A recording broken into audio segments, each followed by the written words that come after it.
हम लोग capillary tube के स्पेशल केस को पढ़ रहे हैं, ठीक है। जिसमें से एक केस हम लोग क्या पढ़ चुके हैं कि किसी कैपिलरी ट्यूब को वर्टिकली रखो लिक्विड में या इंक्लाइन कर करीब रखो, वर्टिकल हाइट जहां तक लिक्विड चढ़ेगा वो सेम हो। वर्टिकल ऐसे रहेगा तो लेंथ जो होगा लिक्विड का उसका वर्टिकल हाइट, और इंक्लाइंड होगा तो इसमें जो लिक्विड रहेगा उसका वर्टिकल हाइट सेम होगा। ये हम लोग अभी पढ़ चुके हैं, ठीक है। अब हम लोग पढ़ने वाले हैं एक और स्पेशल केस जिसमें जो कैपिलरी ट्यूब आप लिक्विड में डालिएगा ना तो उसका हाइट अनसफिशिएंट है। अनसफिशिएंट का मतलब क्या है कि मान लो कि फॉर्मूला तुम लगाए तो H जितना तक पानी चढ़ेगा वो आ गया 6 सेंटीमीटर। H का वैल्यू टू कांस्टेंट का वैल्यू आज तुम लगाए तो कितना हाइट तक लिक्विड चढ़ेगा ये कैलकुलेट किए तो आ गया 6 सेंटीमीटर। लेकिन तुम क्या किए कि इसमें 4 ही सेंटीमीटर का पाइप डाले, कैपिलरी ट्यूब डाले तो 6 सेंटीमीटर तक नहीं चढ़ पाएगा। तो बच्चा को क्या लगता है कि चढ़ना था 6 सेंटीमीटर तक, लेकिन डाला गया है 4 सेंटीमीटर का है, तो क्या होगा कि पानी है जो कि फव्वारा की तरफ बाहर निकलेगा क्योंकि 6 तक जाना चाहेगा वो, या वर्टिकल बाल के सहारे पानी गिरेगा ऐसा लगेगा, जबकि ऐसा होता नहीं। समझ में आ रहा है? तो यहां लिख दिया गया if length of tube is insufficient the liquid will neither overflow from the upper end like a fountain nor will it trickle along the vertical sides of the tube। ये समझ में आ रहा होगा, यही बात बोले। उसके बाद क्या बोल रहा है इसमें एक चीज समझाना है आपको, the liquid after reaching the upper end will increase the radius of meniscus। इसका क्या मीनिंग है तो पहले थ्योरेटिकली तुमको याद रखना है। अगर सफिशिएंट लेंथ है तो जितना चढ़ना है उतना ही तक चढ़ेगा, उसके बाद रुक जाएगा। अनसफिशिएंट लेंथ है तब जो लिक्विड चढ़ेगा उसके लिए आपको फॉर्मूला लगाने का जरूरत नहीं है, डायरेक्ट आप ये बोल सकते हैं कि जितना लेंथ है ना उतना लेंथ तक है जो कि क्या होगा लिक्विड चढ़ जाएगा। समझ में आ रहा है? और उसके बाद वो आगे नहीं बढ़ेगा। एक चीज ये ध्यान रखना है, समझ में आया क्या बोलना चाह रहे हैं? H का तुम वैल्यू कैलकुलेट किए और लेंथ मान लो 6 सेंटीमीटर आ गया, तो अगर तुम 2 सेंटीमीटर का ट्यूब डालोगे तो पानी 2 सेंटीमीटर तक चढ़ेगा। 4 सेंटीमीटर का ट्यूब डालोगे तो 4 सेंटीमीटर तक चढ़ेगा। 5 सेंटीमीटर का ट्यूब डालोगे तो 5 सेंटीमीटर चढ़ेगा। 6 सेंटीमीटर का ट्यूब डालोगे तो 6 सेंटीमीटर तक चढ़ेगा। 7 डालने लगोगे तो 6 तक चढ़ेगा। समझ में आया? कोई दिक्कत लग रहा है? तो यहाँ पे क्या क्या होता है थोड़ा सा समझिएगा। आपको H का मतलब जितना लिक्विड चढ़ेगा उसका 2 फॉर्मूला बताया गया। एक फॉर्मूला बताया गया है H equal to 2s cos theta by rho rg, जहां r जो होता था वो रेडियस ऑफ ट्यूब होता था, और एक फॉर्मूला बताया गया है 2s बाई रो rg, जहां पर कैपिटल R है जो रेडियस ऑफ मेनिस्कस होता है। ये वाला ज्यादा सही माना जाता है, तुमको जनरली वही वाला यूज होगा, लेकिन जैसे ही थोड़ा सा न्यूमेरिकल अच्छा होने लगता है ना तो ये वाला ज्यादा सही माना जाता है। ये ज्यादा सही है इसलिए हम नहीं यूज कर रहे, हम खाली बोल दिए कि ये ज्यादा सही माना जाता है। आपको तो जनरली रेडियस ऑफ ट्यूब भी देगा, वही ना फॉर्मूला लगाइए। अच्छा, इस फॉर्मूला को थोड़ा सा ध्यान देना। R को इधर फेंक दो तो HR का वैल्यू इतना हो जाएगा। देखो तो ये वाला सॉलिड बोले तो जिस मटेरियल का ट्यूब बना हुआ है एंड लिक्विड को छोड़ कर किसी चीज पर डिपेंड कर रहा है क्या? नहीं कर रहा है। अभी तो G माना गया कांस्टेंट ही है, तो S जो है वो सॉलिड लिक्विड पर डिपेंड कर रहा है या लिक्विड पर डिपेंड कर रहा है। G का वैल्यू तो कांस्टेंट ही माना गया, तो HR का वैल्यू कांस्टेंट हुआ कि नहीं? बोलो यार। तो यहां से इसको कैसे याद रखना है ये तुम समझना। किसी पार्टिकुलर मटेरियल का कैपिलरी ट्यूब बना हुआ, ठीक है, और उसमें जो लिक्विड है वो अलग अलग कंडीशन में सेम ही नेचर लिक्विड का सेम है। वाटर है तो 2-3 बार तुम एक्सपेरिमेंट किया तो सब समय में वाटर ही होगा। तो उस सिचुएशन में एच आर का वैल्यू कांस्टेंट होता है। जैसे इसको समझना,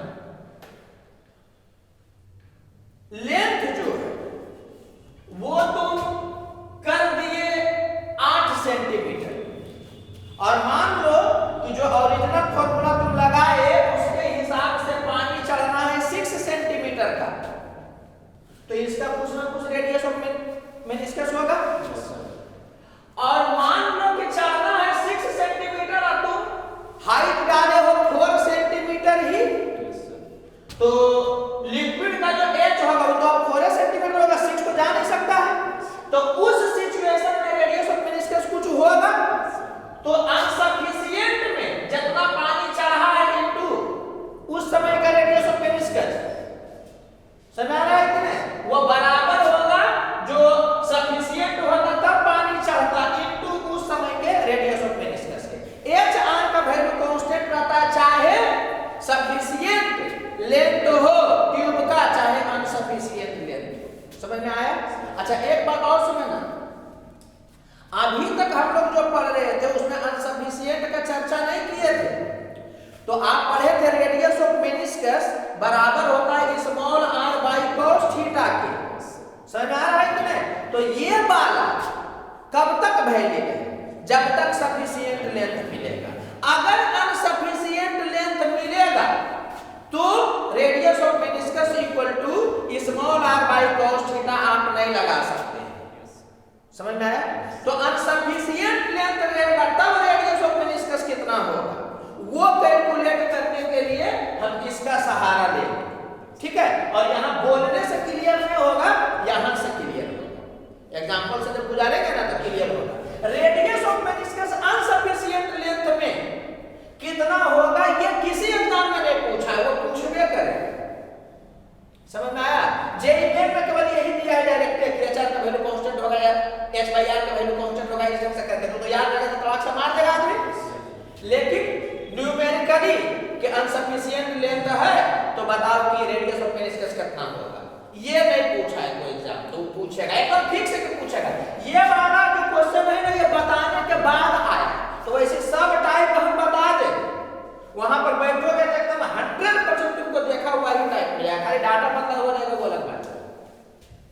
तो होता क्या है कि एच आर का वैल्यू कांस्टेंट है, तो अगर जो सफिशिएंट लेंथ नहीं मिल पाएगा तो एच जितना होना चाहिए था उससे कम चढ़ेगा।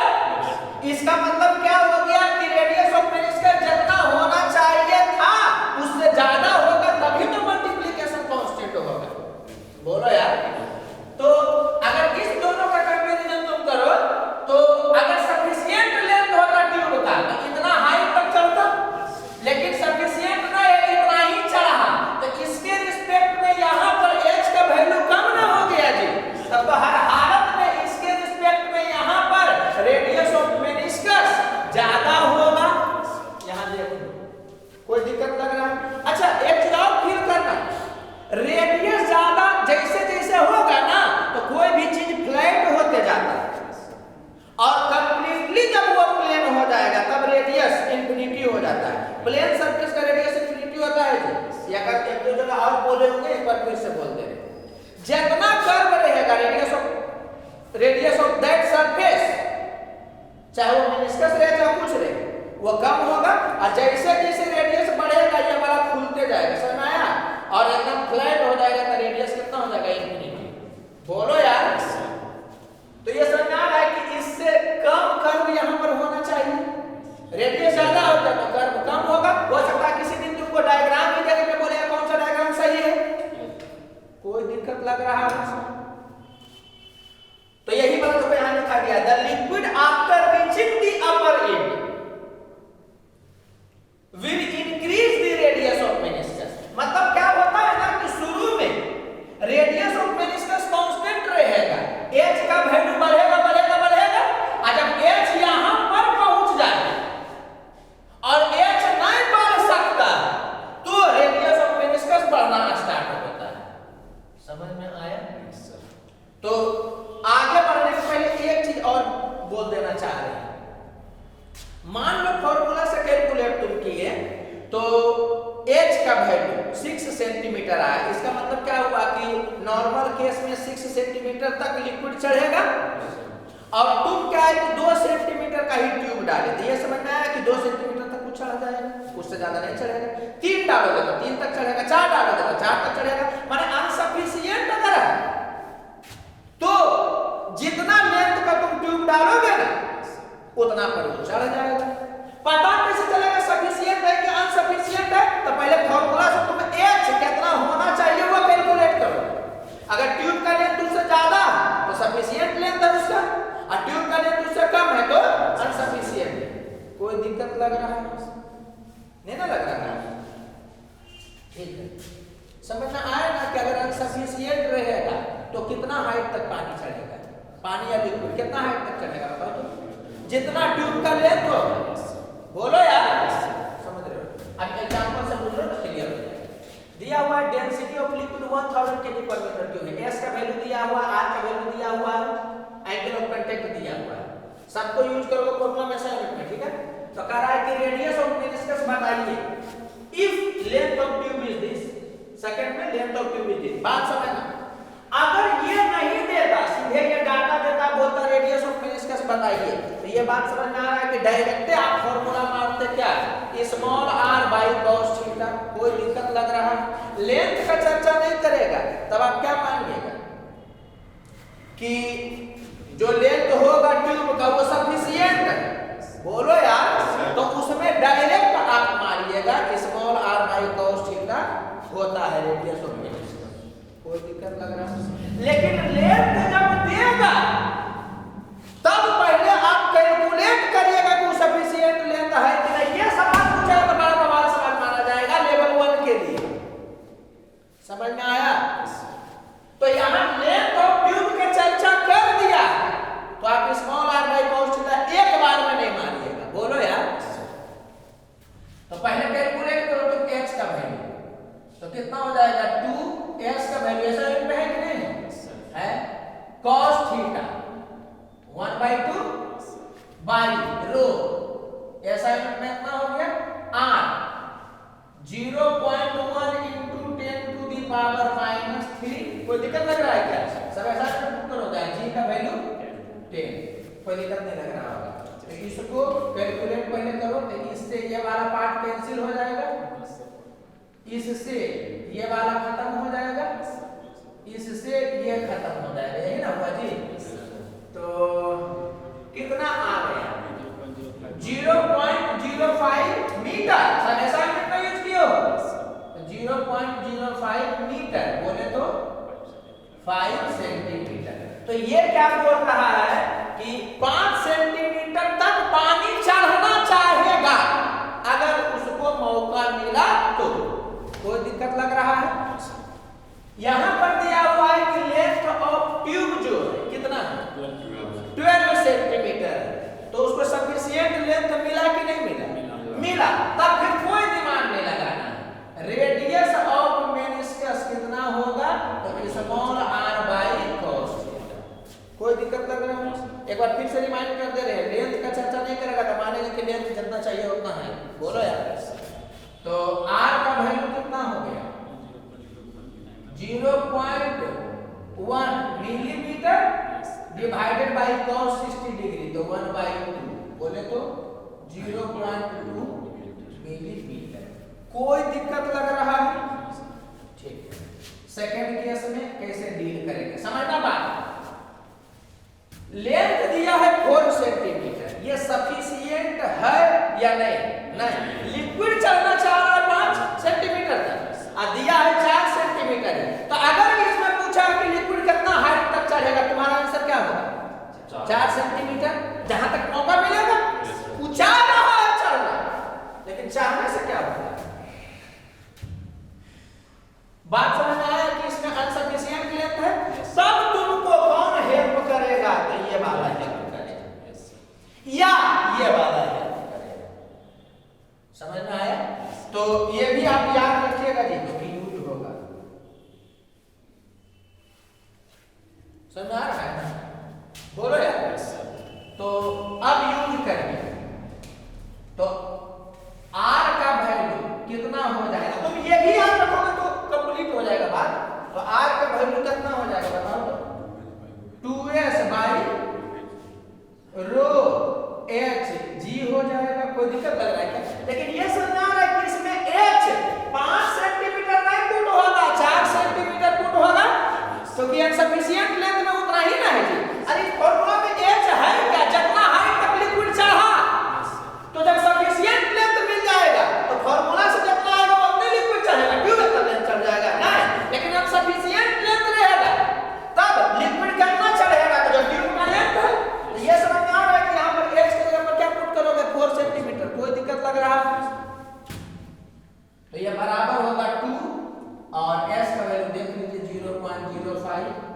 अरे बाकी तो कंपैरिजन करके भी कर ले सकता है लोग, लेकिन लाइन लो यहाँ हो गया 1000 और h का वैल्यू कितना हो जाएगा 4 सेंटीमीटर, बोलो यार, इनटू g का वैल्यू 10। इसी को डील कर दीजिएगा यार। तो इससे ये 100 गया ना, तो ये खत्म हो जाएगा। अब देख लीजिए 5 दूनी 10 से ये खत्म हो जाएगा, तो यहाँ पर कितना आ जाएगा 1/4000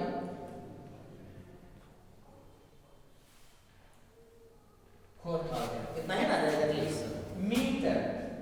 बोले तो अगर मिलीमीटर में करना रहेगा तो 1000 से मल्टीप्लाई करोगे, बोलो यार, तो 1000 से मल्टीप्लाई करोगे तो 1/4 मिलीमीटर, बोले तो 0.25 मिलीमीटर। कोई दिक्कत लग रहा है? तो देख लो रेडियस ऑफ मेनिस्कस इससे ज्यादा हुआ कि नहीं हुआ, तो ये h कम था तो रेडियस ऑफ मेनिस्कस ज्यादा हो गया। लेवल 1 में इसी बनाना, बाकी तो बहुत ढंग से किया जा सकता है कि चाहिए इतना h लेकिन मिल कितना रहा है 4, तो इसका मतलब क्या हो गया कि h 4/5 टाइम्स है जो कि मिल रहा है, तो इसका मतलब r जो है वो 5/4 टाइम्स हो जाएगा। तो डायरेक्ट यहीं से कोई कर ले सकता था अगर वैसे दिमाग चला तो, लेकिन केवल हम ज्यादा रिस्क नहीं लेना चाहते हैं, तो 0.2 मालूम था, बोलो यार, इनटू 5/4 कर करके देख लेना, यहाँ से देख लेना हुआ ना जी। ये 20 हो गया, 2.5 हो गया तो 0.25 मिलीमीटर हो गया। तो बनाने का तो क्या है कि यहीं से देख करके क्या आदमी कर ले सकता है, लेकिन हम ज्यादा दिमाग नहीं लगवाना चाह रहे, मतलब उल्टा पुल्टा में तुम गलती कर दी। समझ में आ रहा है? कोई दिक्कत लग रहा है उसमें? नहीं तो अगर कहोगे तो अनसफिशिएंट वाला में भी हम फॉर्मूला बना दे सकते, लेकिन ज्यादा फॉर्मूला काहे याद रखोगे? ये याद रखना कि h का वैल्यू कांस्टेंट होता है, समझ आ रहा है? यहां से पता चलेगा तुमको डायरेक्ट समझना, h r में r रेडियस ऑफ मेनिस्कस रहेगा तब होगा, अगर यहां पर रह जाएगा कौन रेडियस ऑफ ट्यूब, तो उधर करोगे जहां cos थीटा भी ना आए। बात समझ में आ रहा है? बोलो यार। तो ये सवाल पूछ देना तो बड़ा लाजवाब सवाल हो, अभी तक नहीं पूछा लेकिन पूछबे करेगा। जैसे इसके बारे में बोलते थे कि ये सवाल पूछेगा तो अच्छा माना जाएगा, समझ आ रहा है कि नहीं? तो पूछा कि नहीं पूछा, वैसे ही ये भी कभी ना कभी पूछेगा। सब दिखाए हुए रहेगा, बस खाली कॉपी पर कमांड रखेगा, क्वेश्चन में आएगा तो भूल जाएगा। चलिए इसको देखिए, रो इक्वल टू 2000 kg पर मीटर क्यूब, s का वैल्यू 0.05 न्यूटन पर मीटर, r दिया हुआ है, l दिया हुआ है लेंथ ऑफ ट्यूब, ठीक है, और थीटा का वैल्यू दिया हुआ है 60 डिग्री। एक चीज समझना, लेंथ ऑफ ट्यूब जब भी देगा ना तो थोड़ा सा दिमाग में खटकना चाहिए कि कहीं सफिशिएंट है या अनसफिशिएंट है, ये पता कर ले। नहीं देगा तो मानना है कि सफिशिएंट है, जनरली वैसा ही सवाल होता है। बोलो यार। तो इसमें कह रहा है कि height of water in capillary tube बताइए, हालांकि हाइट ऑफ वाटर नहीं लिखना चाहिए था, कहीं तो ऐसे लिख दिया 2000, इसको ऐसा कर देते हैं हाइट ऑफ लिक्विड कर देते हैं in capillary tube if whole system is placed in lift, आ लिफ्ट है जो 1 मीटर पर सेकंड स्क्वायर से नीचे जा रहा है, और सेकंड बार में क्या दिया है कि फ्री फॉल, ठीक है। यहां पर समझिएगा फॉर्मूला जो हम लोग पढ़ते हैं h का वैल्यू, तो 2s cos का वैल्यू rg लगाते हैं, ये लगाते हैं। क्या यहां पर हमारा पहला स्टेप वही लगाना होगा या पहले h के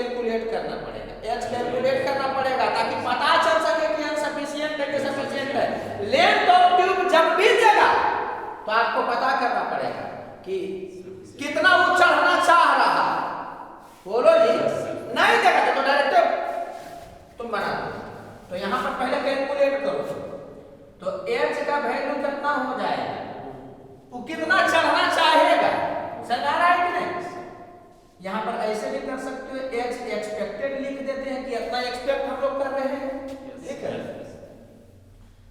तो 2s का वैल्यू हो गया इतना, हुआ ना 2s, अच्छा सॉरी इधर डेंसिटी लिख दी 2s cos थीटा। अभी तो हम लोग नॉर्मल वाला ही पुट करेंगे, अभी तो हम लोग देख रहे हैं कि कितना चढ़ना चाहिए, by rho r 0.01 millimetre into h समय ना, चूंकि एक्सीलरेटेड है तो g के जगह पर g इफेक्टिव यूज होगा, नहीं समझे, ये तो पहले ही बता चुके हैं कि ये नॉर्मल चीज है। कोई फॉर्मूला में जहां पर g आ गया, समझ में आ रहा है कि नहीं, और सिस्टम में एक्सीलरेशन स्टार्ट हो गया तो g के जगह पर g इफेक्टिव की मात्रा बोलने का जरूरत नहीं है, ये होगा, समझ में आ रहा है। तो g के जगह पर कितना होगा, तो एक्सीलरेटेड इधर तो 1 उधर करेंगे, तो 10 इधर 1 इधर 9 होगा, ये बात समझ में आ रहा है, बोलो यार। तो यहां से कैलकुलेशन तुम पहले कर करो कैलकुलेशन, तो इससे ये वाला कैंसिल हो जाएगा, इससे ये वाला कैंसिल हो जाएगा, इससे ये वाला कैंसिल हो जाएगा, कोई दिक्कत तो नहीं लग रहा। तो यहाँ पर हो गया 5, यहाँ पर कितना हो गया 18 हुआ ना, तो 5/18 मीटर हो गया। और चूंकि लेंथ दिया हुआ सेंटीमीटर में, तो हम लोग 100 से मल्टीप्लाई करके सेंटीमीटर में ला लेते हैं, तो यहाँ से कितना हो जाएगा, तो ये 9 हो जाएगा और ये वाला हो जाएगा 50, तो कितना हो गया 250 हुआ ना, नहीं समझा, ये 9 हो गया, ये 50 हो गया, तो 250 बटा 9 सेंटीमीटर, बात समझना। तो यहाँ से कितना आ गया देखो तो 9 दूनी 18। अच्छा एक काम करते हैं, दो चीज आपको सिखाना चाह रहे हैं, क्या चलो ठीक है करो, तो 2 हो गया और उसके बाद 70 हुआ ना जी, तो 9 8 72 अप्रॉक्स कितना सेंटीमीटर अप्रॉक्स, ठीक है। तो क्या लेंथ सफिशिएंट है कि नहीं, तो सोचना, ये चढ़ना चाह रहा है 28 सेंटीमीटर और लेंथ ऑफ ट्यूब क्या है 40 सेंटीमीटर। तो अगर इस सिचुएशन में आपसे पूछेगा कि कितना हाइट तक चढ़ा, तो जो एक्सपेक्ट कर रहे थे उतना ही चढ़ेगा। रेडियस ऑफ मेनिस्कस अगर जो इसमें पूछेगा तब डायरेक्ट r/cos थीटा मार देंगे, कोई दिक्कत लग रहा है। चलो सेकंड केस को थोड़ा सा फील करने का प्रयास करना। फ्री फॉल बोले तो बोलो यार, तब तो यहां पर से अगर h एक्सपेक्टेड तो कैलकुलेट करना चाहोगे तो 2s cos theta by rho r, g effective तो 0 हो गया, तो ये कितना हो गया, ये क्या बोल रहा है कि अगर g इफेक्टिव 0 हो गया तो हाइट कितना लिक्विड चढ़ना चाहेगा, इनफाइनाइट चढ़ना चाहेगा, बोलो यार। और लेंथ कितना है ट्यूब का 40 सेंटीमीटर, तो ये समझ में आया कि उससे ज्यादा निकल करके फैलने लगेगा ना। अरे यार जितना चढ़ना चाहेगा उससे कम अगर लेंथ है ट्यूब का तो वही तक में जाकर के रुक जाएगा, तो ये चढ़ना चाह रहा है इंफिनिटी तक, बोलो यार। लेकिन लेंथ कितना है ट्यूब का 40 सेंटीमीटर है, तो ये समझ में आया कि इसमें मजबूरी में क्या होगा बताओ तो, h एक्चुअल कितना होगा 40 सेंटीमीटर। कोई दिक्कत लग रहा है तो ये सवाल भी आना चाहिए। तो जे में पूछा है इस टाइप का आप में नहीं पूछा है तो पूछिएगा। बोलो यार, कोई दिक्कत लग रहा है क्या? हालांकि जेईई में भी हल्का कर दिया है, वो कैलकुलेट नहीं कर रहा, डाटा ऐसा दिया है, पकड़ा था। खैर छोड़ो, समझ में आया ना कि जी इधर रख जाओगे क्या नहीं, तुमको सिंपल सा यही बात ध्यान में रखना है कि सबसे पहले हम लोग एक्सपेक्टेड कैलकुलेट कर लेंगे। अगर लेंथ ऑफ ट्यूब दिया है तो, लेंथ ऑफ ट्यूब नहीं दिया है तो एच एक्सपेक्टेड होगा, वही एच एक्चुअल भी होगा। कोई दिक्कत लग रहा है क्या? तो एक्सपेक्टेड कैलकुलेट कर लोगे। अगर वो वाला लेंथ ऑफ ट्यूब से ज्यादा है तो समझ जाना है कि वहां पर चढ़ करके तो वो रुक जाएगा। बोलो यार। इसमें एक सवाल और है जो नहीं पूछा लेकिन उसको पूछना चाहिए, बड़ा इंटरेस्टिंग हो जाएगा वो भी। रेडियस ऑफ मेनिस्कस क्या होगा, या इससे और ज्यादा इंटरेस्टिंग क्या हो जाएगा कि वो बोलेगा कि जो शेप है ना मेनिस्कस का वो कैसा होगा, कॉनकेव अपवर्ड होगा, कॉनकेव डाउनवर्ड होगा या प्लेन होगा। तो बात समझना, बच्चा शुरू में क्या सोच लेगा कि ऊपर चढ़ा है तो ऊपर चढ़ने वाला में क्या होता है, शेप कॉनकेव अपवर्ड होता है ना जी। बोलो यार, तो सब जगह पर वही होगा। ये एक बहुत स्पेशल केस है। क्यों? क्योंकि h का रेडियस ऑफ मेनिस्कस का वैल्यू कैलकुलेट करिएगा अनसफिशिएंट वाला में, तो ये फॉर्मूला मारिएगा कि नहीं मारिएगा? तो कितना हो जाएगा 2s बाई रो h जो आएगा यहां पर ऐसा ना है कि यहां पर कितना फुट होगा h 40 सेंटीमीटर। बोलो यार, और यहां पर g इफेक्टिव होगा। ये समझ में आया कि ये इंफिनिटी आ गया। तो रेडियस ऑफ मेनिस्कस इंफिनिटी है, इसका मतलब वो वाला वहां प्लेन हो गया होगा। ये एक बहुत स्पेशल केस है। कभी भी ऊपर चढ़ेगा सनारा तो रेडियस ऑफ मेनिस्कस नहीं, शेप ऑफ मेनिस्कस हर हालत में ऐसा ही होगा। अगर इसको बढ़ना भी रहेगा तो फ्लैट टाइप का होगा, लेकिन फ्लैट होगा ही जाएगा। लेकिन ये क्या बता रहा है फ्री फॉल का कंडीशन कि रेडियस इंफिनिटी हो जाएगा मेनिस्कस का, इसका मतलब फ्लैट हो जाएगा। तो यहां पर शेप भी पूछा जा सकता है। कोई दिक्कत लग रहा है? तो हमको नहीं लग रहा है कि दिक्कत लग रहा होगा। बोलो यार, समझ में आया? चलो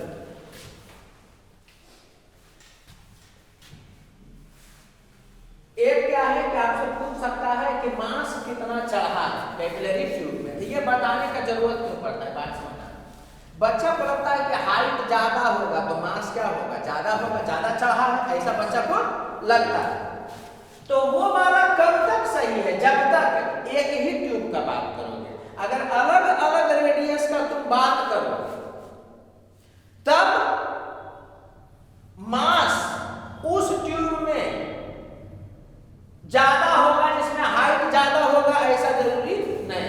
तो वही वाला बात हम खाली एक बार कर करके आपको दिखाना चाह रहे, बाद में जब याद करते हैं। तो मास कितना चढ़ेगा, तो जितना एरिया होगा इनटू h, तो ये हो जाएगा ना वॉल्यूम। अरे h हाइट तक चढ़ा है तो वॉल्यूम हो गया लिक्विड का इतना इनटू रो। कोई दिक्कत लग रहा है? तो मास हो गया कि नहीं हो गया? मास कितना होगा ट्यूब में? तो pi r square area into h, या बोलो एरिया इनटू h या वॉल्यूम इनटू रो, इतना ही ना मास चढ़ा है। तो h का फार्मूला तुम लगा दो, तो 2s cos थीटा बाय रो करोगे ना, यहां पर रो, तो तुम देख लो r से r कट गया, रो से रो कट गया। बोलो यार, तो वहां से देखो आ गया कि 2 पाई s cos theta bye g, ये वाला r रख। तो क्या पता चला कि मास जो है वो रेडियस के डायरेक्टली प्रोपोर्शनल है। बोलो यार, तो ये ध्यान रखना कि अगर जो रेडियस कम करेगा तो हाइट ज्यादा होगा। और मुझे नहीं बता रहा प्लस कोष्टा बाय रो आर जी, ये याद में रखना कि h इनवर्सली प्रोपोर्शनल होता है r के। तो रेडियस कम करेगा तो हाइट ज्यादा होगा, मगर मास जो उठेगा वो कम होगा, क्योंकि मास में केवल हाइट का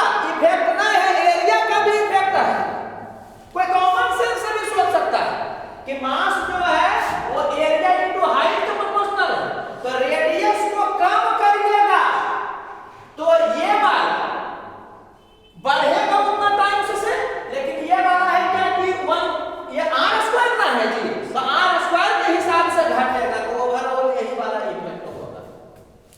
नहीं पता चला क्या बोल रहे, कोई बात नहीं, तुम सीधे इसको रट जाओ कि h और मास में उल्टा रिलेशन होता है अगर अलग अलग ट्यूब देगा तो रेडियस के हिसाब से, क्योंकि जनरली मिसकंसेप्शन होता है कि बच्चा को पूछा किसमें मास ज्यादा है या किसमें ज्यादा वॉल्यूम है जो कि लिक्विड का उठा है, तो उसको लगता है कि जिसमें h ज्यादा होगा उसमें ज्यादा उठेगा। ये कब तक बोल सकते हो, जब एक रेडियस का ट्यूब होगा तब। अगर रेडियस अलग अलग हो जाएगा सेम लिक्विड के लिए, समझ आ रहा है, तब ये कहानी चलेगी। इसको कोई कॉमन सेंस में फील कर सकता है, समझना। हम ये बोले कि तुम फील करना, लेवल 1 में हम मतलब फीलिंग को तो जार देना है, मान लगा देना है, तुमको ये रटा हुआ रहना चाहिए, समझ में आया। और सवाल देगा तो तलाक से बना देना, ये समझ में आया कि बताने की जरूरत क्या हुआ, क्योंकि बच्चा इसको देख कर करके एम के बारे में सोचने लगता है कि रेडियस कम होगा तो हाइट ज्यादा होगा, हाइट ज्यादा होगा तो मास ज्यादा होगा, तो ऐसा नहीं करना है, समझ में आया। इसलिए आंसर हो जाएगा। इसको कोई कैसे फील कर सकता है, वीडियो में नेक्स्ट बता रहे हैं आप लोगों को, ऐसे लेवलों में बताते नहीं सब समझना। पानी पानी बोले या कोई लिक्विड बोले वो ऊपर चढ़ रहा है, क्यों चढ़ रहा है, क्योंकि यहां पर जो फोर्स लग रहा है 2 पाई r इनटू s को ऐसे खींच रहा है, नहीं समझ। अरे एडहेसिव वाला है ना, खींच के ऊपर करता है, तो सरफेस टेंशन क्या है, उस पर कितना फोर्स लगेगा, तो 2 पाई r इनटू s एक्चुअली में कंपोनेंट भी होता है, तो एक्चुअली हो जाता है 2 पाई r cos theta into s। खैर छोड़ो, ये समझ में आ रहा है कि जितना ज्यादा एडहेसिव फोर्स लगेगा उतना ही मास को ऊपर उठाएगा। एडहेसिव फोर्स ज्यादा कब लगेगा, जब ज्यादा लेंथ के कांटेक्ट में रहेगा। तो डायरेक्टली आपको पता चल रहा होगा कि रेडियस अगर ज्यादा रहेगा तो वो ज्यादा मास को उठाएगा। लेकिन ऐसा नहीं कि मतलब वो वाला कंसेप्ट हम इसमें भी लगाएंगे, इसलिए बच्चा से थोड़ा डर भी लगता है बोलने में कि मतलब फिजिकली सोचने लगा तो गलत जगह भी फिजिकली सोच लिया। फिजिकली सोचने का मतलब होता है कि या तो आप दूर तक सोच सकते हैं तब फिजिकली सोचिए, और दूर तक नहीं सोच सकते हैं तो फिजिकली सोचना बंद करिए, जो बताया गया है उसको रट करके डील करना, समझ में आया। तो तुम ऐसा करना कि इसको रटे हुए, कभी मास पूछ देगा, तुमको पता है कि h तक गया हुआ है, एरिया इनटू h इनटू रो लगा देगा तो कितना मास होगा, कोई दिक्कत लग रहा है क्या। तो आम से गुजारा लग रहा है कि भाई क्वेश्चन आंसर बन जाए। जैसे कि ये दिया हुआ है 2 ट्यूब है, जब तक नहीं देगा मानना रहेगा जी कि सेम मटेरियल का ट्यूब बना हुआ होगा, लिक्विड भी है जो कि सेम है, ठीक है। तो आपको बोल रहा है कि हाइट ऑफ लिक्विड का रेशियो क्या होगा ट्यूब 1 और ट्यूब 2 में। तो जैसे 2 ट्यूब करेगा तुमको समझ आ रहा है कि इसी का यूज करना है, बोलो यार ये समझ में आ रहा है। ट्यूब 1 में जो हाइट होगा बाई ट्यूब 2 में जो हाइट होगा, तो इनवर्सली है तो उल्टा हो जाएगा, तो ये r2 बाई r हो जाएगा, हाइट इनवर्सली ना है, तो ये किसके बराबर हो जाएगा, इसमें 3r है और उसमें r है, तो वो लिख देंगे। कोई दिक्कत लग रहा है, बोलो यार। सेकंड में बोल रहा है कि मास का रेशियो क्या होगा दोनों ट्यूब में, जिसमें 1 और 2 का रेशियो लेना है। रेशियो का ध्यान देना, 1 और 2 लिख लेंगे, 2 और 1 लिखना, तो पहले लिख ले रहे हैं ऊपर है, तो ये वाला समझ में आया कि डायरेक्टली प्रोपोर्शनल होता है, तो r1 बाई r2 होगा, बोलो यार, तो r बाई 3r होगा, तो ये रटे हुए रहना जब भी 2 ट्यूब का चर्चा करेगा, ठीक है। चलो ये वाला क्वेश्चन जेईई में पूछा हुआ है, कुछ है नहीं, लेकिन क्योंकि लेवल 1 में है तो आंख से गुजार रहे कि आप मेरी रीडिंग करेगा तो तुरंत देखा हुआ रहेगा, तो बन जाएगा। ऐसा कुछ नया इसमें है नहीं। अगर जो सरफेस टेंशन नहीं रहता तब ये समझ में आ रहा है कि ये पतला रहता चाहे मोटा रहता, लेवल सेम होता। अगर जो सरफेस टेंशन नहीं रहता तो लेवल सेम रहता, लेकिन चूंकि सरफेस टेंशन है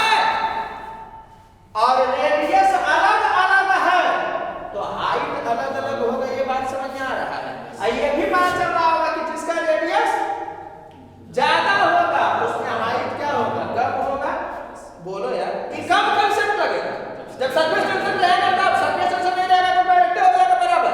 बोलो अगर सेम लिक्विड है तो अलग अलग लिक्विड है तो पढ़ाई में नहीं किए उसमें भी ज्यादा कम होता है। बोलो यार। तो आपसे पूछ सकता है कि बताइए इसके लेवल और इसके लेवल में क्या डिफरेंस होगा। तो डिफरेंस किसके कारण हो रहा है ये बताओ। सरफेस टेंशन के कारण। तो सरफेस टेंशन के कारण इसमें जितना हाइट उठना चाहिए था माइनस सरफेस टेंशन के कारण इसमें जितना हाइट उठना चाहिए था, तो जो गैप होगा वही ना इसमें भी गैप होगा। ऐसे सब दो आदमी पर बराबर रहना चाहिए था 10-10 रुपया। अब कोई आया इसको बढ़ा दिया इसको भी बढ़ा दिया, तो इस दोनों में डिफरेंस देखोगे तो केवल जो चेंज हुआ है बाद में उसमें डिफरेंस लोगे तो नहीं चला आएगा कि शुरू से लेना पड़ेगा। शुरू से नहीं लेना पड़ेगा, शुरू तो बराबर था। तो जो नया वाला आया वो जो चेंज करेगा उसमें जो गैप लोगे वो है जो कि चेंज दे देगा। बोलो यार। तो ये समझ में आ रहा है कि डेल्टा एच क्यों केवल सरफेस टेंशन के कारण कैलकुलेट कर रहे हैं, क्योंकि इसमें डेल्टा एच में पूरा का पूरा रोल सरफेस टेंशन का ही है। बोलो यार। mg के कारण तो बराबर है ना था, समझ रहे हो। तो कितना बढ़ता इसमें, तो 2s cos theta by row r1 into g बढ़ता, इसमें कितना बढ़ता था 2s cos theta by row r2 into g बढ़ता। तो दोनों में डिफरेंस निकालोगे तो वो वाला आ जाएगा। बोलो यार। इस पे डाटा देने रहेगा तो पुट करोगे तो बना दोगे। समझ में आया। जब तक सरफेस टेंशन का चर्चा नहीं करेगा तब तक किसी भी शेप का होगा लेवल शेप होगा। बोलो यार। लेवल डिफरेंस होने में किसका रोल है, शेप और शेप सरफेस टेंशन का रोल है। बोलो। तो बात समझ में आ रहा हो। इस ढंग का सवाल पूछे ना बड़ा मजा आएगा। अभी तक पूछा नहीं लेकिन पूछना चाहिए। तू सब कुछ बताया जा रहा था जब ये पढ़ाते थे तो बोलते थे कि ये नहीं पूछा है, पूछेगा तो मजा आ जाएगा। ये भी बोलते थे कि अब ये पूछा है ना, अब इसके बाद है तो कहानी इधर बढ़ जाएगा, लेकिन बताते सब है। ठीक है, क्योंकि क्वेश्चन तो आएगा। जब टॉपिक में पढ़ना है तो क्वेश्चन नहीं आने का तो सवाल है नहीं। जो आ गया उसके भी रिपीट होने का चांस है और जो नहीं आया है उसके भी आने का चांस है। समझ में आ रहा है। तो ये हो गया। अब कुछ 2-3 टॉपिक और है जो कि बचा हुआ, जिसमें कि मेन रूप से आपको फॉर्मूला ही याद करना है। लिख क्यों देंगे, क्योंकि आईटी एडवांस में जेई मेन में समझा रहा है वो वाला क्वेश्चन आ चुका है। तो एकदम मान लो कि वो नीट में भी है जो कि आने वाला है। समझा रहा है। आईटी में बहुत सारा सवाल है लेकिन पता चल रहा है कि कौन सवाल है जो कि गिर रहा। तो जो आईटी से जेई मेन में गिरा वो फिक्स है कि नीट में गिरेगा। समझ में आ रहा है ना। तो वो सब भी गुजार देंगे कि जब आएगा तो दूसरा बच्चा को लगेगा क्या कि नया टाइप का सवाल है, कोई बनाएगा भी तो बहुत दिमाग लगाएगा, तुमको देखा हुआ रहेगा तब से बना के निकल जाएगा। समझ में आ रहा है। टीचर का इंपॉर्टेंस यही पर हो जाता है कि हर चीज को है कि दिखा देना। बायोलॉजी में क्या है ना, केमिस्ट्री में जो पढ़ना है आपको बुक में उसी ढंग से सवाल डील होगा। फिजिक्स में क्या है कि बुक में तो सब बड़ा लंबी मेथड दिया हुआ है। 90% जो क्वेश्चन रहेगा एकदम लंबी मेथड से बना हुआ है। तुमको विदिन 1 मिनट बनाना है, स्मार्टली डील करना पड़ेगा। और आंख से गुजरा हुआ रहेगा तो वहां देखा लगेगा तो तलाक बनते चल जाएगा। ठीक है। तो इसके बाद बस थोड़ा सा और पढ़ाना, उसका खत्म करेगा।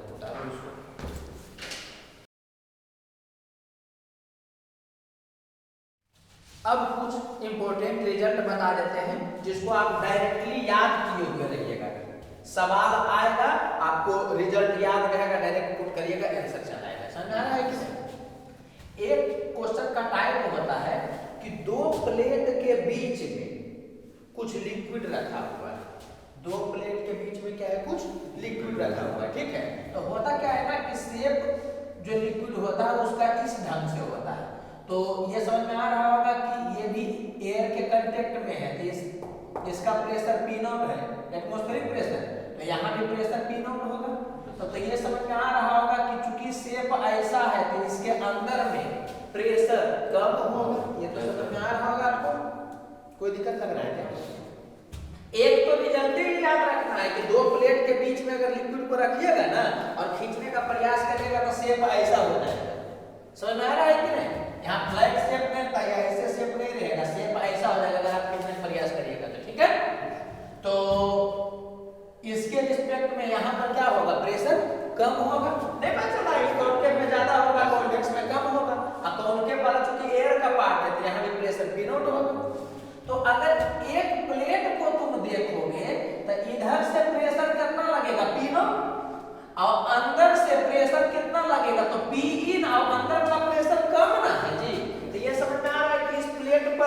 डाउनवर्ड फोर्स लगेगा। समझ में आया? देखो ये सब नहीं भी समझ में आएगा तो फॉर्मूला याद रख लेना, सवाल बन जाएगा। लेकिन हम थोड़ा सा समझाने का प्रयास कर रहे हैं कि किसी एक प्लेट के देखोगे तो इधर से प्रेशर P0 लगेगा, बोलो यार, और लिक्विड के कारण प्रेशर कितना लगेगा, तो जो अंदर में है वो ना लगेगा जी। तो अंदर वाला प्रेशर है, बाहर वाला प्रेशर पे कौन प्रेशर डोमिनेट है? बाहर वाला। तो ये नेट फोर्स लगाएगा, ये समझ में आ रहा है इस पर। तो वही क्वेश्चन दिया है कि अगर आपको इस प्लेट को उठा देना तो कितना फोर्स लगाना पड़ेगा, ठीक है? तो मिनिमम कितना फोर्स लगाना पड़ेगा, तो प्रेशर डिफरेंस के कारण जितना नीचे लग रहा होगा उतना ही ऊपर लगा देगा तो वो डिटैच हो जाएगा उससे। बात समझ में आ रहा है? कोई दिक्कत लग रहा है क्या? तो सबसे पहले तो रिजल्ट आप याद रखिएगा। देखो यहाँ पर हम करके बता दिए, लेकिन हम नहीं चाहते कि लेवल 1 में इसको समझाएं। समझ आ रहा है? एक्चुअली में जो यहाँ मेनिस्कस रहेगा ना वो दो रेडियस से मिलकर बना हुआ रहेगा। एक वो रहेगा स्ट्रेट टाइप का, तो उसका इंफिनिटी रेडियस हो जाएगा, और एक क्या होगा कि इसके बीच में डिस्टेंस दी है तो रेडियस हो जाएगा हाफ। तो ऐसे कर करके ये ला लिया जाता है। हम नहीं चाहते हैं कि तुम ये समझो। लेवल 1 वाले बच्चे बोलो यार, तुम डायरेक्ट याद रखना कि दो प्लेट के बीच में कोई लिक्विड रख दिया जाता है ना, तो बाहर वाला प्रेशर ज्यादा होता है अंदर वाले प्रेशर से, बोलो यार, और कितना ज्यादा होता है तो 2s/d ज्यादा होता है। ये रख जाना, कैसे आया उससे कोई मतलब नहीं, रखता होगा। जहां s सरफेस टेंशन है और d है जो कि उस दोनों प्लेट के बीच का डिस्टेंस है। समझ में आ रहा है? कोई दिक्कत लग रहा है क्या? तो ये वाला तुम रट जाना और ये भी तुम रट जाना। हालांकि आया है यहीं से कि प्रेशर डिफरेंस इधर और इधर में कितना है, इतना, तो फोर्स कितना लगेगा प्रेशर डिफरेंस के कारण, तो प्रेशर डिफरेंस इनटू एरिया, बोलो यार, तो इतना फोर्स लगेगा प्रेशर डिफरेंस के कारण नीचे, तो इस प्लेट को ऊपर खींचने में उतना ही फोर्स लगाना पड़ेगा आपको मिनिमम। और अगर नीचे वाला प्लेट के देखोगे तो यहाँ प्रेशर ज्यादा यहाँ प्रेशर कम है, तो कितना फोर्स लगेगा उस डायरेक्शन में प्रेशर डिफरेंस के कारण, तो प्लेट पर आपको इतना लगाना पड़ेगा ताकि क्या हो जाए, वो डिटैच हो जाए। तो इतना नहीं भी सोचोगे ना तो डायरेक्ट रिजल्ट याद रखना कि दो प्लेट के बीच में कोई लिक्विड रहेगा ना तो उसको सेपरेट करने के लिए मिनिमम इतना फोर्स लगाना पड़ता है। डायरेक्ट याद रखना, एग्जाम में बैठोगे दिख जाएगा मान। अच्छा एक चीज और समझना कि हो सकता है वो एरिया और डिस्टेंस नहीं दे। एरिया किसका जी, तो जो लिक्विड है ना जी, तो जितना में लिक्विड पसरा हुआ उसका एरिया। समझ आ रहा है कि नहीं? ये लिख दिया गया है कि ए क्या है, तो लिक्विड का लेयर जो है ना उसका एरिया। तो मिनिमम फोर्स कितना लगाएंगे तो डिटैच हो जाएगा, तो 2sa/d। कोई दिक्कत लग रहा है? बोलो यार। अब क्या है कि वो या तो डिस्टेंस दोनों के बीच में उसका डाटा छुपा लेगा, या फिर क्या करेगा कि एरिया का डाटा छुपा लेगा। समझ में आ रहा है? अगर एरिया और डिस्टेंस देगा तो ये वाला यूज करोगे, बोलो यार। लेकिन एरिया और डिस्टेंस का डाटा नहीं देगा, वॉल्यूम और डिस्टेंस का डाटा देगा, या वॉल्यूम और एरिया का डाटा देगा, तो इसी से आ जाता है। कैसे करेंगे डील? ये सब पहले भी करवा चुके हैं आपको। अगर जो डिस्टेंस देगा तो ऊपर नीचे डिस्टेंस से मल्टीप्लाई कर देना, अब अगर एरिया देगा तो ऊपर नीचे एरिया से मल्टीप्लाई कर देना। तो अगर डिस्टेंस देगा तो यहाँ d करोगे यहाँ d करोगे तो इनका वॉल्यूम हो जाएगा, तो ये फॉर्मूला आ जाएगा, बोलो यार। और अगर जो एरिया देगा तो ऊपर नीचे एरिया से मल्टीप्लाई करोगे तो ये वाला वॉल्यूम हो जाएगा, ये वाला a² होगा। तो हम क्या बोल रहे हैं, ये दोनों याद करने के लिए नहीं, तुमको ये वाला याद रखना, ठीक है? और जैसे ही किसी एक को एरिया या डिस्टेंस को छुपाने का प्रयास वो करेगा तो तुमको समझ जाना है कि जो डाटा दिले है ना d या a, कोई एक डाटा देगा तो उसी से ऊपर नीचे मल्टीप्लाई कर दोगे तो एक टर्म वॉल्यूम बन जाएगा, एक टर्म का डाटा पता रहेगा आपको। कोई दिक्कत लग रहा है? इसको रखना ना, इसको रखना और डील कर लेना।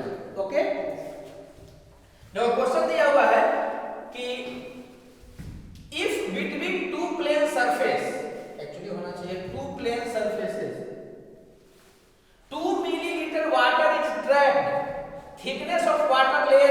0.1 मिलीमीटर। समझ में आ रहा है? दो प्लेन के बीच में लिक्विड है जो कि ट्रैप हो गया है और कह रहा है कि इसका थिकनेस जो है वो इतना मिलीमीटर है। इसका मतलब क्या हो गया कि एक तरह से वो डी का डाटा दिया है ये वाला, बोलो यार कोई दिक्कत लग रहा है क्या? और यहाँ पर क्या दिया है कि इतना वाटर है जो कि ट्रैप्ड है। इसका मतलब ये वॉल्यूम ना दिया जी। तो आपको बताना है कि मिनिमम कितना फोर्स लगेगा उसको अलग करने में। देख लो एग्जैक्टली यही टाइप आया कि नहीं आया? तो सबसे पहले आप फॉर्मूला लिखिएगा एफ मिनिमम का। तो एफ मिनिमम का लिखिएगा तो कितना हो जाएगा देखो 2SA/D। अब क्या सोचेंगे कि हमको वॉल्यूम का डाटा दिया है और डी का डाटा दिया, एरिया छुपा दिया। तो हम क्या करेंगे कि नीचे भी डी से मल्टीप्लाई कर देंगे, ऊपर भी डी से मल्टीप्लाई कर देंगे, जिसका डाटा देगा उसी से करना। तो ये किसके बराबर हो जाएगा 2 और सरफेस टेंशन ऐसा यूनिट में दिया है 0.05। बोलो यार A × D हो जाएगा वॉल्यूम जो यहाँ पर लिखा हुआ है। समझ ना 2 मिली बोले तो 10⁻³ और लीटर को अगर तुम ऐसा यूनिट में लिखोगे तो 10⁻³ मीटर क्यूब होगा कि नहीं होगा? सब कुछ ऐसा यूनिट में यूज करोगे बाय d²। ये बना है जी तो 0.1 कोई दिक्कत नहीं लग रहा होगा इनटू मिलीमीटर। तो मिलीमीटर में 10⁻³ मीटर। बोलो यार तो ये समझ में आया कि ये वाला जो हो गया ऐसा यूनिट में आ गया, इसका क्या करना होगा स्क्वायर करना होगा। कोई दिक्कत लग रहा है क्या? अब डील करो तो इसका 10⁻⁻6 होगा ना टोटल, तो वो वाला इसको कैंसिल कर देंगे तो समझ में आ रहा होगा। और ये वाला हो जाएगा कितना 10⁻²। अरे 10⁻⁻1 तो हो गया 10⁻²। तो ये वाला पार्ट इसको खत्म कर देंगे। बोलो यार तो यहाँ पे कितना हो गया देखो तो 5 दूनी 10 10 दूनी 20। इसका मतलब क्या हो गया कि 20 न्यूटन फोर्स तुम लगाओगे ऊपर नीचे तो क्या होगा कि वो अलग हो जाएगा। समझ रहे हैं? 20 न्यूटन या तो इधर लगाओगे या तो इधर लगाओगे या दूसरी तरफ लगाओगे। बोलो यार कोई दिक्कत लग रहा है? तो आपको डायरेक्ट रिजल्ट याद होना चाहिए। आ जाएगा ना नहीं याद रहेगा तो आदमी चलवा जाए। समझ आ रहा है कि नहीं? तो हमको नहीं लग रहा है कोई दिक्कत होगा। ठीक है ये वाला जो क्वेश्चन है वो हमको अभी तत्काल नहीं लग रहा है कि नीट में पूछना चाहिए, जेईई में पूछना चाहिए, लेकिन हम खाली बता देना आपको भी सीधे रिजल्ट याद रखना। अब 2 को रिजल्ट बताएंगे उसको एकदम याद रखना, ठीक है? अगर रेयर केस में आ गया तो मार्क करके आगे बढ़ जाएगा। देखो अभी तक जो पढ़ाया गया है 2 चीज आपको पढ़ाया गया है, प्लेन नहीं बात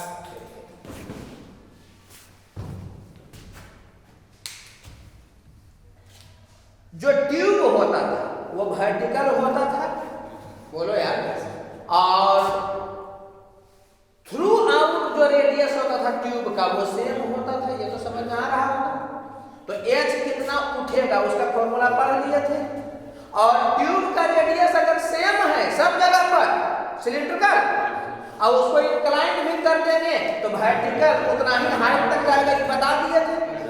अब सवाल ऐसा भी हो सकता है कि रेडियस बदल रहा है, किसी ट्यूब को तुम रख दिए तो जैसे कि ऐसा रह सकता है कि शुरू में रेडियस कुछ था बाद में रेडियस कुछ होने लगा, या हो सकता है कि शुरू में से इस टाइप का रहे। तो रेडियस जब बदलने लगेगा ना, रेडियस जब बदलने लगेगा तो हमको दूसरा जगह पर रेडियस क्या है उससे मतलब नहीं है। जहां तक वो उठ करके जाएगा ना उस जगह पर रेडियस देखना। समझ में आया? पहले क्या था कि ट्यूब का रेडियस सब जगह सेम था। बोलो यार तो ये बताना चाह रहे हैं कि अगर रेडियस अलग अलग जगह पर अलग अलग होगा तो जिस जगह पर वो जा करके रुकेगा ना उस जगह का रेडियस कितना है उसमें तुम इंटरेस्ट रखना। समझ में आया? बोलो यार। और उसी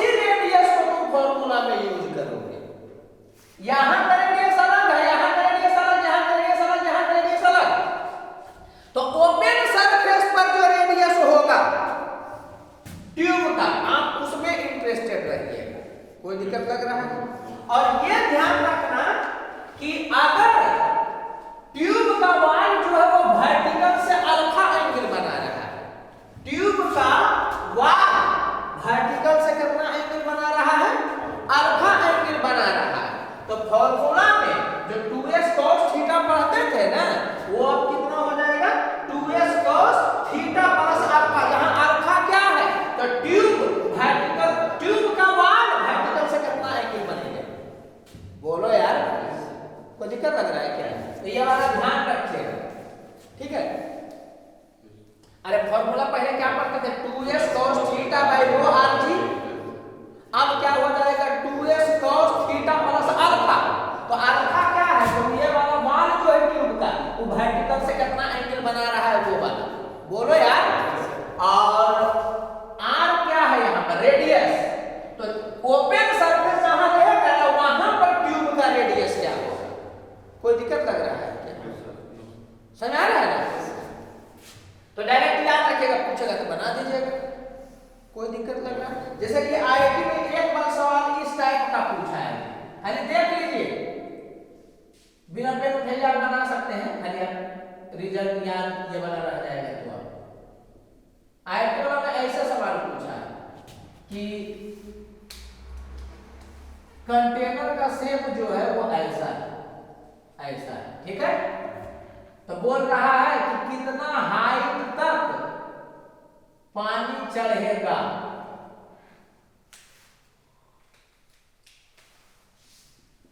और बोल रहा है कि जहां तक पानी चढ़ा हुआ है ना,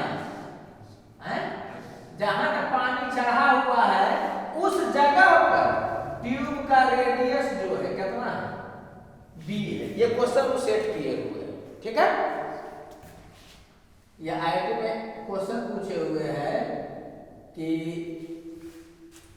एक इस शेप का ट्यूब रखा हुआ है और जहां तक पानी चढ़ा है उस जगह पर रेडियस जो है ट्यूब का कितना है? b है। अलग अलग जगह पर अलग अलग रेडियस हो गया, तो इस जगह पर रेडियस कितना है? b। ये क्वेश्चन में लिख ले, समझ में आ रहा है कि नहीं? और ये बोल दिया है कि ये वाला जो है ना, इसके बीच में यहां पे एंगल, टोटल एंगल कितना है? तो वो दिया है अल्फा, हम यहां अल्फा डैश करते हैं, ठीक है? बोल रहा है कि इस दोनों के बीच का एंगल कितना है? Alpha dash. तो आपको बताना है कि कितना हाइट तक लिक्विड राइज करेगा। तो ये समझ में आ रहा होगा कि यही वाला टाइप है ये वाला। तो क्या लगेगा फॉर्मूला? 2s cos और कंटेक्ट थीटा है तो थीटा प्लस अल्फा। हम लोग जो पढ़े हैं वो वर्टिकल से कितना एंगल है ये पढ़े हैं, और यहां पर अल्फा जो है वो इसके बीच का एंगल है। तो एक का वर्टिकल से कितना एंगल बनेगा? Alpha dash by 2। तो ये समझ में आ रहा है कि उसमें क्या होगा?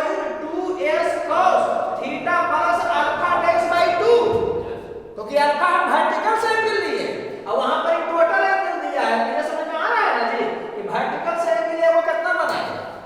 तो वर्टिकल से एंगल जो बनेगा वो ये ना बनेगा जी, तो अल्फा डैश बाय 2 ना होगा। अरे बोलो यार, तो अल्फा डैश बाय 2 पुट होता बाय रो जी, अब r के जगह पर कितना पुट होता है? b पुट होता। कोई दिक्कत लग रहा है? तो याद रहेगा ना, तो ज्योमेट्री वगैरह करने से आप बच जाइएगा। अदरवाइज तो ज्योमेट्री वगैरह डील किया ही जाता है, वहां पर रेडियस ऑफ मेनिस्कस निकाल करके यूज किया जाता है। समझ आ रहा है कि नहीं? बोलो यार। एक्चुअली यहां पर रेडियस ऑफ मेनिस्कस ही हो जाएगा small r by cos theta plus alpha. क्या छोड़ो, समझ में आ गया ना कि अगर आएगा तो कैसे यूज करेंगे? ये वाला कब तुमको काम देगा? जब रेडियस बदलना स्टार्ट होगा तब। बोलो यार कि अलग अलग जगह पर रेडियस अलग होगा, तो ये वाला यूज करोगे, कोई दिक्कत लग रहा है? चलो इस सवाल को समझना, ये रिजल्ट याद रहेगा तो आईआईटी का जेईई का सवाल हम चुटकी में बन जाएगा, और ना याद रहेगा तो मजबूतन होगा तुम लोग के लिए। समझ में आया? और पहले क्वेश्चन पूछा आईआईटी में, देखो जिसमें हम लोग एग्जाम दिया था उसमें पूछा था 2010 में।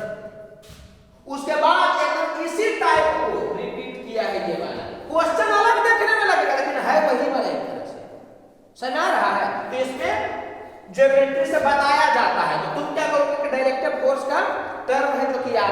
ठीक है।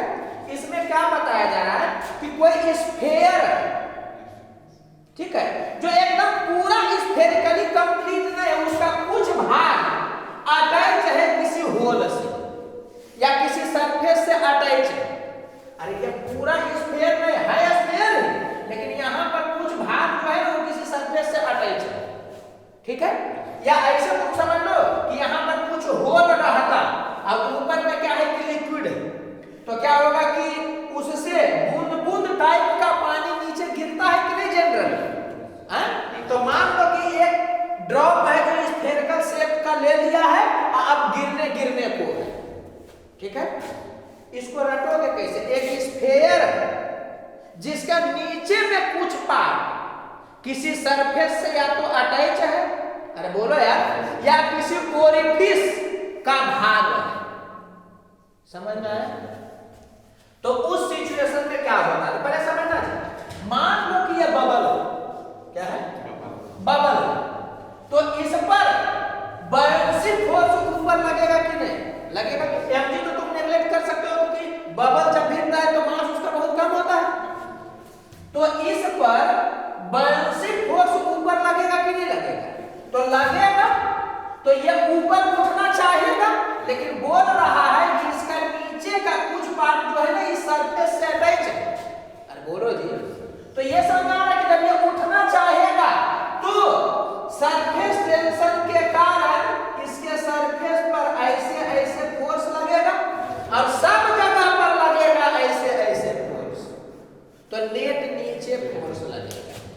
या इस जगह पर देखोगे तो ये ओरिफिस बना था, तो लिक्विड गिरने वाला था, तो जब गिरने लगेगा तो उस सिचुएशन में नीचे जाने लगेगा। तो ये समझ में आ रहा है ना कि यहाँ पर सरफेस टेंशन ऐसे फोर्स लगेगा, बोलो यार, चौतरफा ऐसे ऐसे लगेगा तो नेट ऊपर फोर्स लगेगा।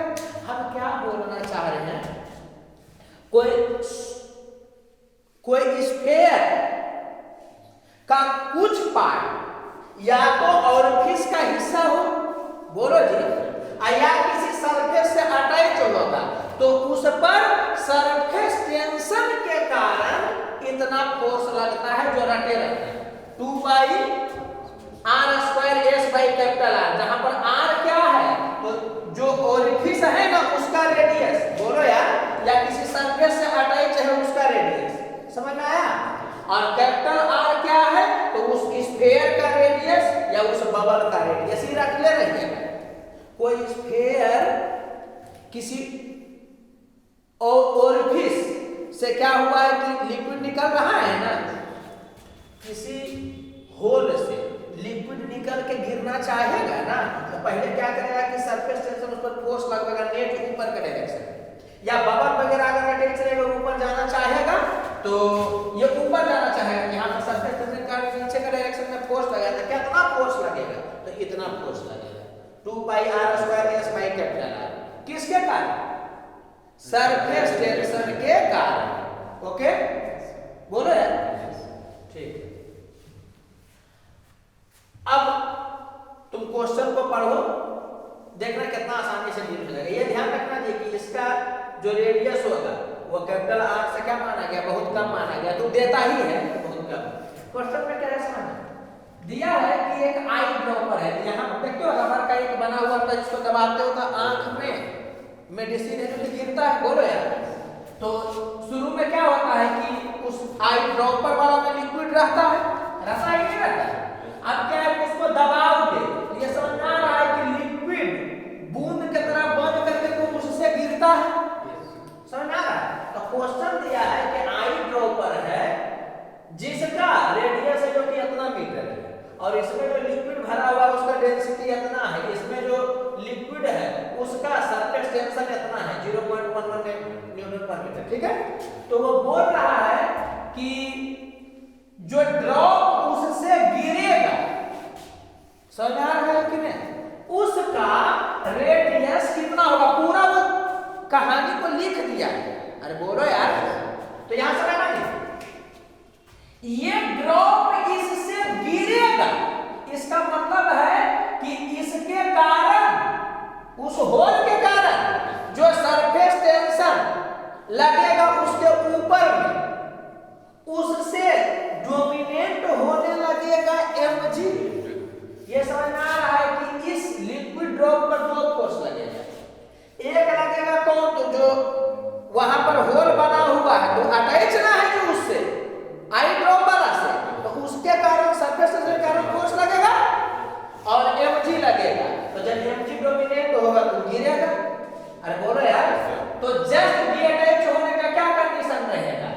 इसका mg बराबर हो गया उसके सरफेस टेंशन के कारण जो फोर्स लग रहा है।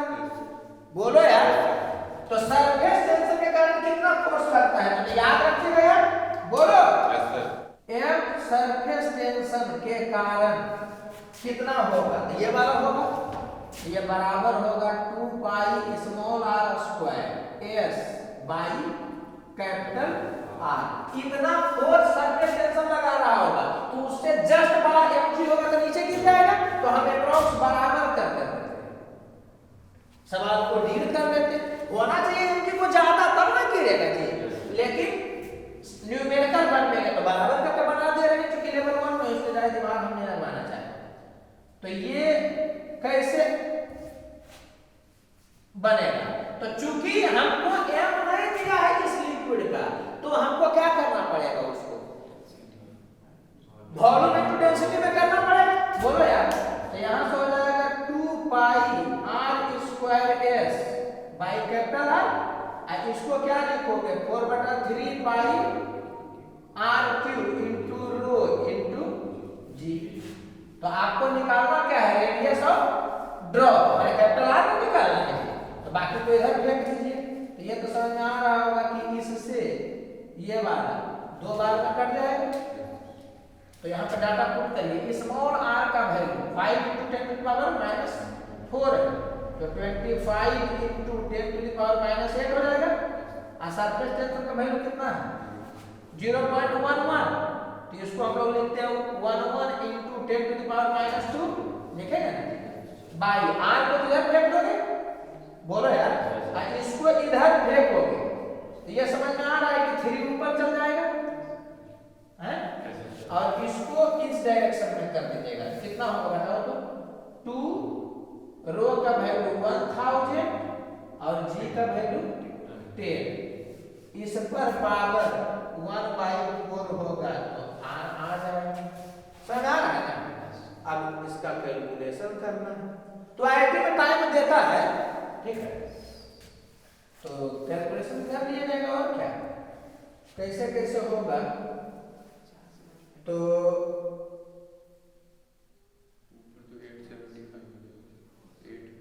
ये समझ में आ रहा है कि ऑप्शन में सब में 10⁻³ के टर्म में दिया है।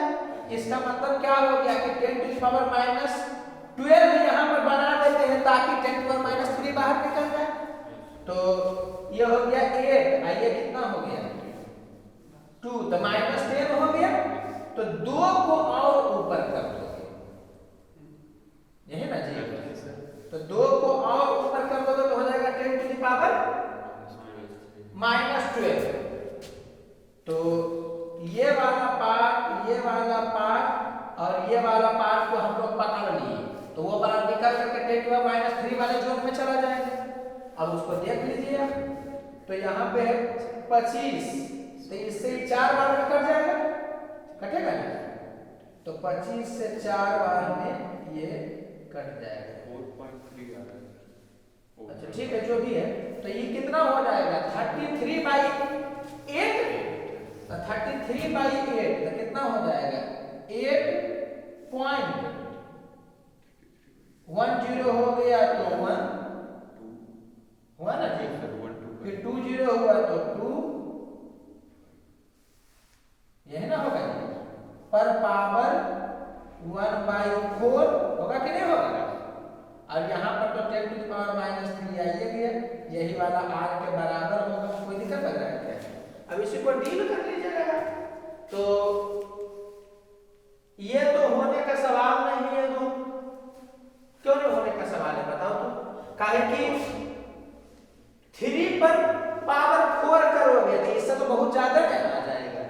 इसका मतलब क्या है कि ये वाला नहीं होगा। बोलो यार, और 4 पर भी तुम 4 पावर करोगे तो इससे बहुत ज्यादा आ जाएगा, इसका मतलब इसका वैल्यू 4 नहीं होगा। बोलो यार, इसको देखोगे तो 2 पर तुम पावर 4 करोगे तो कितना हो जाएगा 16, तो यहाँ 16 पर पावर 1/4 है तो तब ना 2 आ जाएगी, लेकिन ये कम है, इसका मतलब क्या हो गया कि ये भी नहीं होगा। एक ऑप्शन बचा है, ये वाला नहीं समझ में आ रहा। तो वो आईटी का सवाल था, वो मैथ का बच्चा बनाएगा तो तुरंत बना लेगा। आप ये नहीं सोचिएगा कि हमारा दिमाग कैसे लगेगा, हम बस ये बताना चाह कभी जो क्वेश्चन पूछे आपसे, समझ आ रहा है, रेयर केस में ऐसा नहीं पूछेगा कि मेल के बच्चा के लिए मैं सब करवा रहा है, तो ये ध्यान रखना है कि उसके कारण जो फोर्स लगेगा ना वो इतना लगेगा। तुम्हें सवाल आसान करेगा तो कैसे करेगा, तो इसका मास दे देगा, समझ में आ रहा है। तो mg का वैल्यू डायरेक्ट हो जाता है इसके बराबर, अब इसमें से कुछ भी वो पूछ ले सकता था, तो हल रहा नहीं। फिर बोल रहा है कि after the drop D attaches its surface energy in ever problem, ये वाला भी उसी सवाल का हिस्सा है। और कहा कि जब वो डी अटैच होगा उस सिचुएशन में बताइए कि सरफेस एनर्जी कितना होगा। तो आज तो मालूम है ना चल गया जी, अरे रेडियस तो मालूम है ना चल गया, तो सरफेस एनर्जी कैसे निकलता है, तो surface area into surface tension, तो सरफेस एरिया कितना हो जाएगा 4 पाई r स्क्वायर, बोलो यार, तो r कितना में आया है, तो 1.4 into 10 to the power -3 का स्क्वायर इनटू सरफेस टेंशन का 0.11, यही ना होगा, यही वाला कैलकुलेट अपना किया जाएगा। और इसको देख लीजिएगा 4 पाई इनटू इसका कितना हो जाएगा, 14 का कितना होता है, 14 का 1.96 हो जाएगा इंटू 10 to the power -6 हो जाएगा इंटू 0.11 हो जाएगा। इसी को डील कर लीजिएगा, तो 10 to the power -6 के टर्म में दिया है, तो रहिए ना जाएगा, बोलो यार। अब इसी को डील आप करिएगा, और क्या, इसको ऐसा कर दीजिए 4, अब पाई को यहाँ लिख दीजिए 22/7, काहे लिखा जा रहा है क्योंकि ये वाला कटेगा ना, अरे 1.4 into 1.4 ना, तो इसको ऐसे कर दे रहे हैं इंटू 0.11, तो 7 से ये वाला कितना हो गया, 0.7 दूनी 14 होगा कि नहीं होगा, 5 6 8 7 8 6, इसको डील कर दीजिएगा, तो ये हो गया कितना 88, और ये वाला कितना होगा, तो 280 और 28 308, 308, अरे वो कैलकुलेशन है, इसी को कर लीजिएगा। तो 88 का कुछ गड़बड़ नहीं हुआ, नहीं एक और जीरो, एक और जीरो ऐसा होगा ना,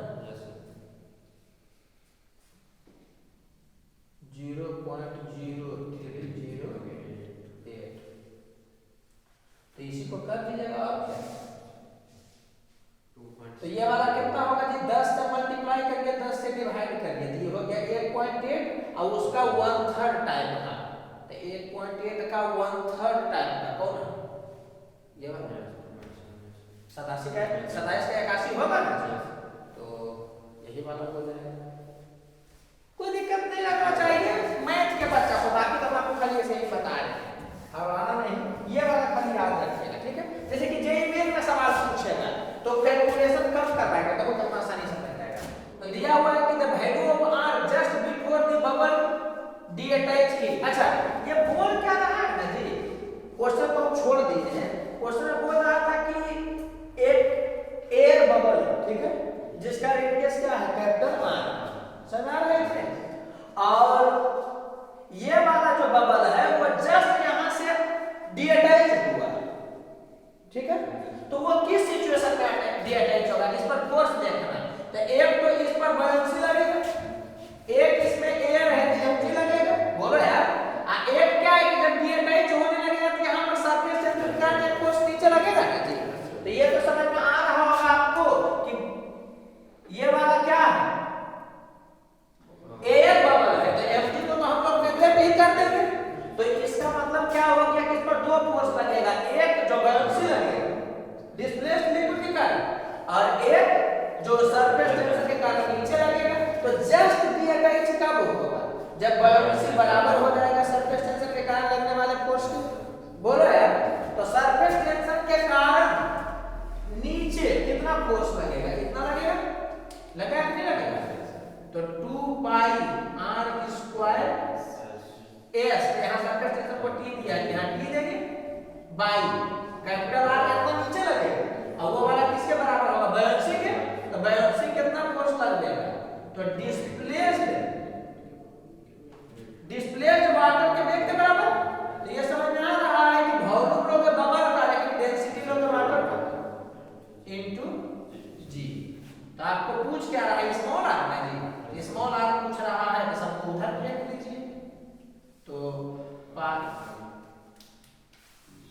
पाई से पाई कट गया, 2 से यहाँ पे 2 कट हो गया।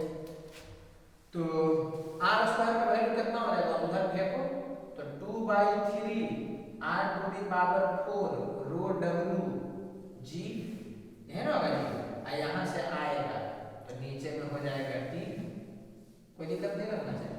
तो r का वैल्यू कितना होगा, इधर रूट करो तो रूट करोगे तो देखो r स्क्वायर बाहर निकला, बता r स्क्वायर तो बाहर निकाल दोगे और रूट कितना हो जाएगा 2 रो w g बाई 3t। कौन वाला है, फर्स्ट वाला है, यही वाला हो जाएगा। ओके समझना, नीट में इसके पूछने का चांस ज्यादा है, समझ रहा है कि नहीं। लेकिन चूंकि जेईई मेन में सवाल पूछ दिया है तो ये क्वेश्चन भी वो पूछ सकता है।